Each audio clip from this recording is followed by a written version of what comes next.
Di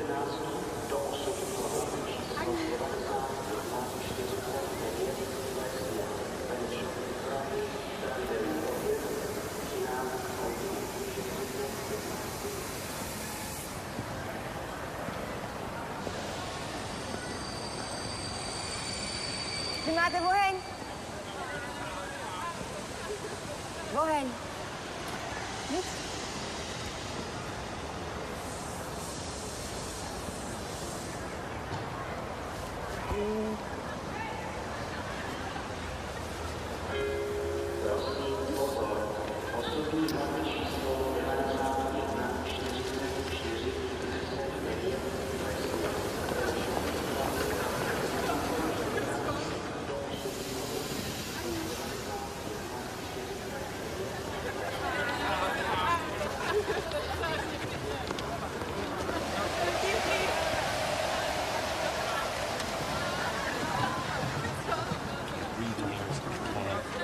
Now I got these college kids like a discotheque. Listen.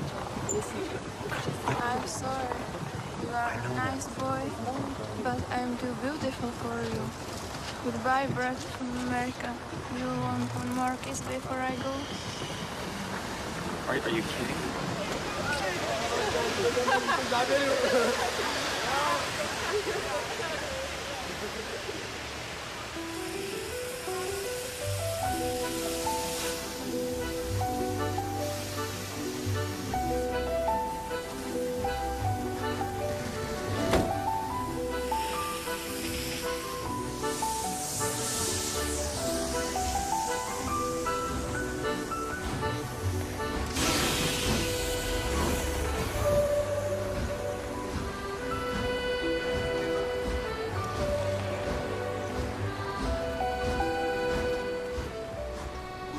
I'm here tonight to tell you about a father who loved his son and a son who loved his dad. The way this story is going to unfold for you, it's a little bit different because I want to bring it to now. You see, a dad would go home and he would go by the school, and every now and then he would pick up his son and say, "Son, why don't you go to work with me?" The boy loved that. And when his dad would just come and pick him up, he was the happiest boy ever. He knew that he would get to spend the afternoon with his father at work, and he would get his coat and they would walk, and he would bring hot chocolate for his son for it's really cold, and they would go through. But this boy was different. This boy would see things. This boy wasn't normal. And when they were walking one afternoon going to where dad worked, this boy would notice things that other people wouldn't notice. He see things other people wouldn't see. He sees a man in a bathrobe in the middle of the street who's yelling at a second-story window. He sees a woman who's very angry at him and doesn't really want to hear what he says. This boy, as the rest of the world hustles by, he slows down. He sees the hurt and the pain. He sees the anguish and the sorrow. He sees the window close and a desperate man trying to get his what he did doesn't matter. That he hurting is all that matters. And this boy would see these things. His father rushes and gets him by the hand and says, "Let's go, we'll be late." He would stop and look one more time. Can I stop his pain? Can I stop her hurt? But the boy loved his father. They would go and they would catch the trolley. I think that's what you call it here. We call it a tram. Yeah, I don't know the words, but he would get on there with his dad, and the boy would just notice people. He would look, and that day, one particular, he noticed something as he got on the train. To explain something, as you can hear, there's a train coming, and I got to get through this before the train gets here. He saw a man, he saw a woman. He saw that the man seemed very happy and the woman seemed very sad, and he couldn't understand why they could be together and one be happy and the other be sad. He couldn't understand that, but the little boy knew that there was something wrong. He had this feeling, this instinct that was amazing, how he cared for other people. But he loved none other than his father. He knew his daddy loved him. And as he watched the world and their hurt and their pain, he knew that he would always have a father. But even notice this. I need you to understand as you hear this story and get involved in the life of this man and his son. I need you to notice that there's no mom. As they walked through the woods, the boy would say to his father, Dad, what will I do when I grow up? What will I get to do? Will I get a cool job like yours? How will I work? He said, I don't know, but I want to change the world. I want to do something great. I want to do something wonderful. I want to help people. I want to do something that could change the lives of anyone. I just want to be that great. I just want to do something good. And as he walked with his dad would say, son, you will be great. You will be awesome. You will change the world. Your life is going to be incredible. But there was a train coming. There's always a train coming. The train is called life. We're all on the train of life, just riding. Whether we realize the truth or not, whether we realize what's happening or not, we're all on that same train tonight. Only God has saw it fit for us to be in the same room, in the same car, for such a time as this. When they get to the edge of the train track, he could see where his father worked. You see the bridge? That's what his dad did. You see, the bridge was very, very important. Boats needed to come to the harbor to get off their goods so they could make money. But trains were coming with people going from one town to the next. Not many cars in Europe, so they couldn't use a lot of that. So many people, not enough roads, so everybody used that train to get from the town to town to get to work and to get home. And one day the train was coming by. What you have to understand is that boy loved going to work with his dad. He would stay right by the river's edge and he would do what he loved to do the most. Let me explain that. He loved to fish. Anybody like to fish here?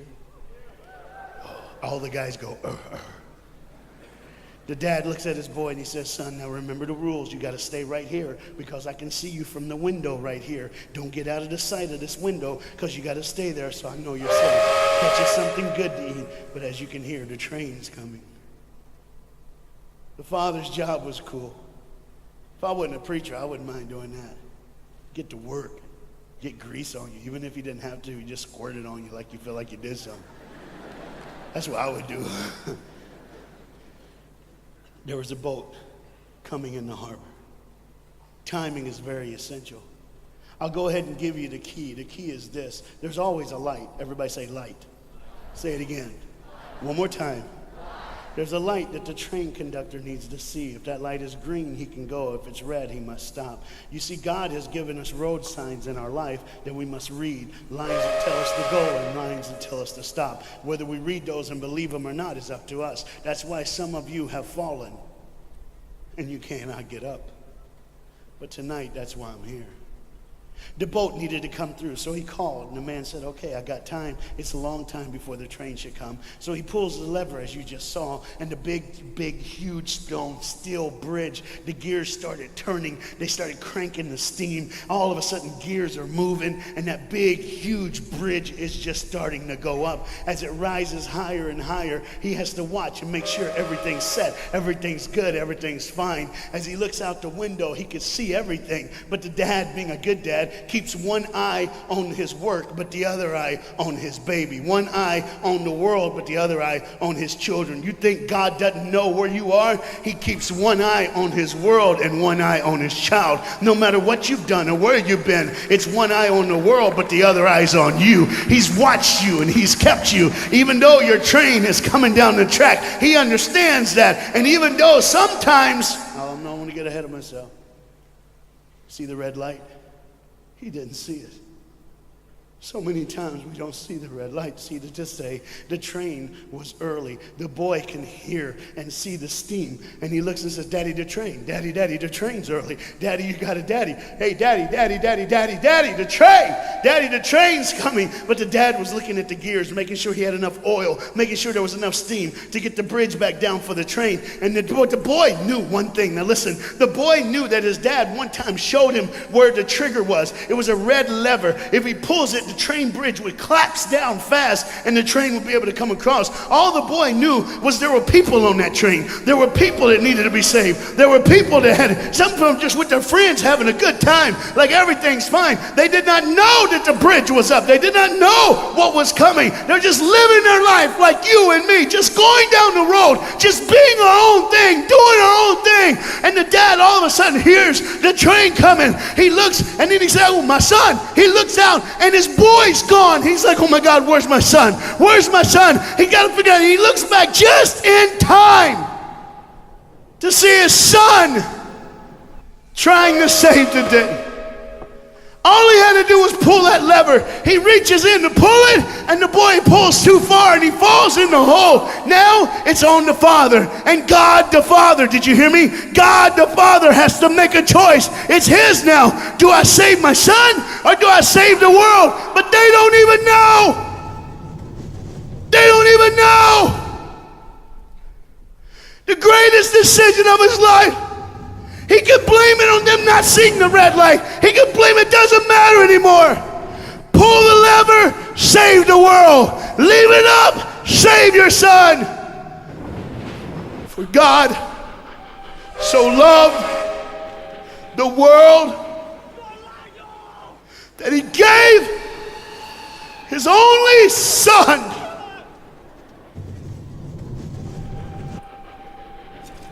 Whosoever believes in him will not perish. 3, 2, 1. It's over. And they didn't even know. They never would know. They didn't even know the train goes by. It's fine. Everything's cool. The bridge is down. Just like always. It's always going to be down. Are you hearing me tonight?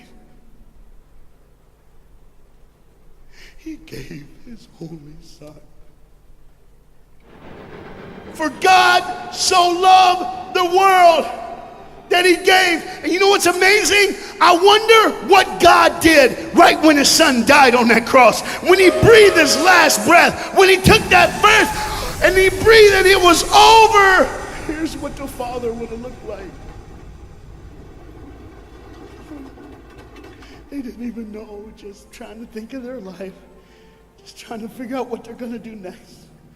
Just thinking about the person they're going to see, the people they're going to hang out with.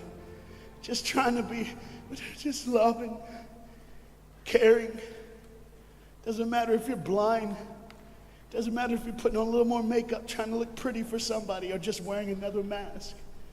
It doesn't matter. God gave his son for you. What will I do when I grow up? Where will I go when I grow up? What can I change? And there was a girl in the bathroom on the train, liquefying her heroin to shoot up one more time. He died for her. He died for her.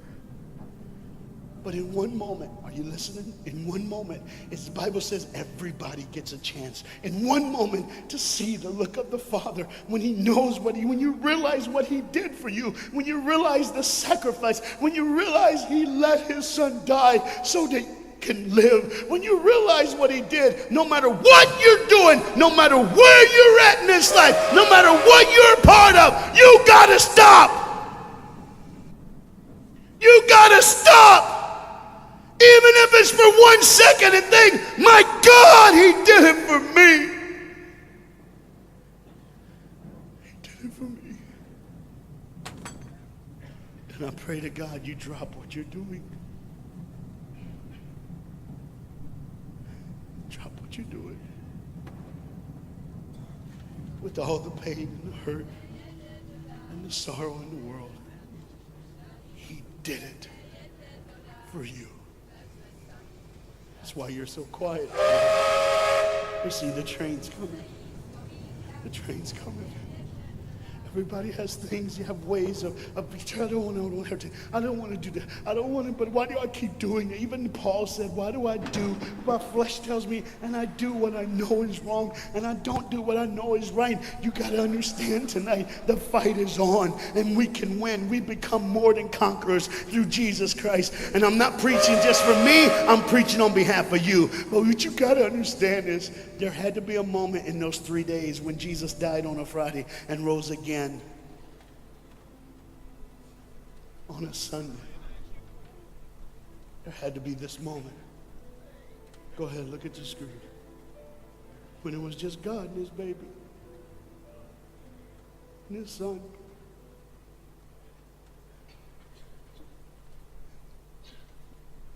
Every sin that's ever been committed in this earth is rolling through your mind right now. I'm here to tell you that as the sun sets in the afternoon, the sun will rise again. And when the sun rises again, you cannot change your past, but you can change your future. You see, it's always a different day. One day someone lives, the next day they die, the next day you wake up and you're still living. You're like, why am I going to live? Why does this have to be my turn? Why can't I? You can just preach. I could have stopped, but I need you to see the whole picture here. You see, because when God the Father gave his only son, when Jesus Christ breathed his last breath and he died, he did it in a way that you can never ever say, you don't know me, you don't understand me, God don't understand my pain, God don't understand my sorrow. You see, that's the very train that boy was on. That's the very train that he was on. And as this dad remembers, look real close. You see the pictures of the people? Bam, there they are. But there's somebody added in the picture, isn't it? Bam, there they are. Do you see who's added in it? In every face of every person, Jesus is in their life. Why? Because when you're the greatest sacrifice, you always end up in everyone's life. No matter where they are, who they are, he did it so that you can say he was there all the time, waiting patiently in line. Jesus Christ was there all the time. And the train keeps going. The train keeps coming. Train keeps moving. People keep living and people keep dying. And God the Father just watches it all. One eye on the world, the other eye on you. Some of you are starting to figure it out. You're like, what is he looking for? Just one girl. Because see, the whole horrible day, God only had his eyes on one person. And it was just a day on the street corner. When he walked by, he saw a girl with a babe. And she saw him. Do you get it? Old things are passed away. Behold, all things become new.